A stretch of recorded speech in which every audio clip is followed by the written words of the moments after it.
আসসালামু আলাইকুম।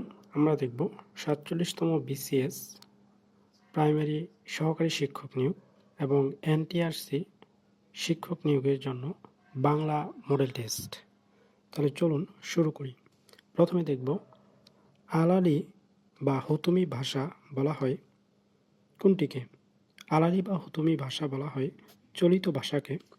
কোনটি কর্মধারয় সমাসের উদাহরণ? কর্মধারয় সমাসের উদাহরণ হলো স্মৃতিসৌধ। ঈশ্বর শব্দটি সঠিক প্রকৃতি প্রত্যয় কোনটি? ঈশ্বর শব্দটির সঠিক প্রকৃতি প্রত্যয় হচ্ছে ইস যোগ বর, অর্থাৎ দীর্ঘই তালবস্যয় যোগ বর, ঈশ্বর। সঠিক বিপরীতার্থক শব্দ যুগল কোনটি? নন্দিত নিন্দিত হলো সঠিক বিপরীতার্থক শব্দ যুগল। কোন বাক্যটি শুদ্ধ? শুদ্ধ বাক্য হলো চরিত্রহীন লোক পশ্যদম। ধ্বনি নির্দেশক প্রতীককে কী বলে? ধ্বনি নির্দেশক প্রতীককে বলে বর্ণ। শব্দের মধ্যে দুইটি ব্যঞ্জনের পরস্পর স্থান পরিবর্তনকে কী বলে? ধ্বনি বিপর্যয়। রিহ্যাবিলিটেশন এর পারিভাষিক অর্থ কী? রিহ্যাবিলিটেশনের পারিভাষিক অর্থ হল পুনর্বাসন। প্রজ্যোত শব্দের সমার্থক শব্দ কোনটি? প্রজ্যোত শব্দের সমার্থক শব্দ হল সংযত। স্বাধীন শব্দটি সন্ধি বিচ্ছেদ কোনটি? স্বাধীন শব্দের সন্ধি বিচ্ছেদ হল সযোগ অদিন। কোনটি পদার্থক দ্বিরুক্তির উদাহরণ? পদোক্তির দ্বিরুক্তর উদাহরণ হল হাতে হাতে, অর্থাৎ এখানে বিভক্তি যুক্ত থাকবে। নিচের কোনটি হরিণ শব্দের সমার্থক শব্দ নয়? হরিণ শব্দের সমার্থক শব্দ নয় বর্হি। কুরঙ্গ, সারঙ্গ, সম্বর এই তিনটি হচ্ছে হরিণ শব্দের সমার্থক শব্দ। কোনটি ব্যতিহারিক সর্বনাম? ব্যতিহারিক সর্বনাম হলো নিজে নিজে। এরপর দেখব টুপি শব্দটি কোন ভাষার শব্দ? টুপি শব্দটি হলো পর্তুগিজ ভাষার শব্দ। বৈষ্ণব পদাবলীর অবাঙালি কবি কে ছিলেন? অবাঙালি কবি ছিলেন বিদ্যাপতি। এরপর দেখব চর্যাপদের প্রাপ্ত কোন পদটির শেষাংশ পাওয়া যায়নি? 23 নং পদটি। 23 নং পদটি খণ্ডিত আকারে পাওয়া গিয়েছে। এর 6টি পদ পাওয়া গিয়েছে, বাকি 4টি পাওয়া যায়নি। আরাকানে সমৃদ্ধ সাহিত্য সৃষ্টি হয়েছিল যে শতকে? সপ্তদশ শতকে। কবিগানের রচয়িতারা ছিলেন নিম্নবর্গের হিন্দু। অপরদিকে শায়েরেরা ছিলেন মুসলমান। বিদ্যাপতি যে সুলতানের সভাকবি ছিলেন? তিনি ছিলেন নাসিরুদ্দিন নসরত শাহের সভাকবি। নিচের কোনটি ব্যতিক্রম? ব্যতিক্রম হলো দেবযান।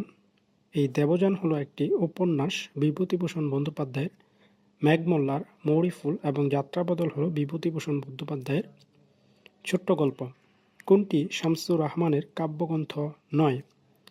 উত্তর হলো অদ্ভুত আধার এক। এটি হলো একটি উপন্যাস। সূর্যগ্রহণ রচনাটির রচনাকারীর নাম কি?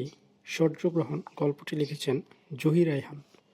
বাংলা ভাষায় চলিত রীতিতে রচিত প্রথম গ্রন্থ কোনটি? চলিত রীতিতে রচিত প্রথম গ্রন্থ হল বীরবলের হালখাতা। বিচিত্র চিন্তা কি জাতীয় রচনা? বিচিত্র চিন্তা হল প্রবন্ধ। গাজী রহমান যে উপন্যাসের চরিত্র? গাজী রহমান হল জাহান্নাম হইতে বিদায়ের চরিত্র। রবীন্দ্রনাথের কোন উপন্যাসটি ত্রিভুজ প্রেমের চিত্র অঙ্কিত হয়েছে? ত্রিভুজ প্রেমের চিত্র অঙ্কিত হয়েছে চোখের বালি উপন্যাসে।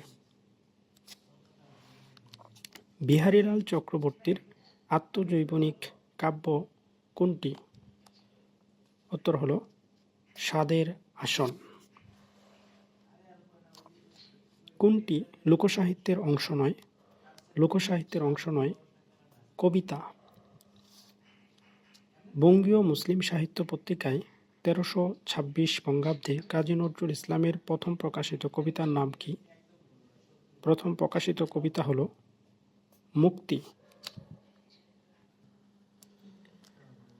বনেরা বনে সুন্দর, শিশুরা মাতৃ করে, এই বিখ্যাত বাক্যটি যে ভ্রমণ কাহিনীর? এই বাক্যটি হলো সঞ্জীবচন্দ্র চট্টোপাধ্যায়ের পালামৌ এর ভ্রমণ কাহিনী থেকে নেয়া। আল মাহমুদের মুক্তিযুদ্ধ ভিত্তিক একমাত্র উপন্যাসের নাম কি? মুক্তিযুদ্ধ ভিত্তিক উপন্যাস হলো আগুনের মেয়ে। কোনটি মনস্তাত্ত্বিক উপন্যাস? মনস্তাত্ত্বিক উপন্যাস হলো পুতুল নাচের ইতিকথা। আহমদ ছফা রচিত কোন গ্রন্থটি লিখেছেন? নিচের কোন গ্রন্থটি লিখেছেন? আহমদ ছফা রচিত গ্রন্থ হলো যদ্যপি আমার গুরু। জরাসন্ধ ছদ্মনামটি কোন লেখকের? জরাসন্ধ ছদ্মনামটি হলো চারুচন্দ্র চক্রবর্তীর। সৈয়দ অলিউল্লাহকে কোথায় সমাহিত করা হয়? সৈয়দ অলিউল্লাহকে সমাহিত করা হয় ফ্রান্সের প্যারিসে। এই ধরনের মডেল টেস্ট আমি প্রতিদিন আপলোড করব। আপনারা যদি এই ধরনের মডেল টেস্ট আরও পেতে চান তাহলে অবশ্যই আমার পেজটি ফলো দিয়ে সাথে থাকবেন। ধন্যবাদ। আসসালামু আলাইকুম।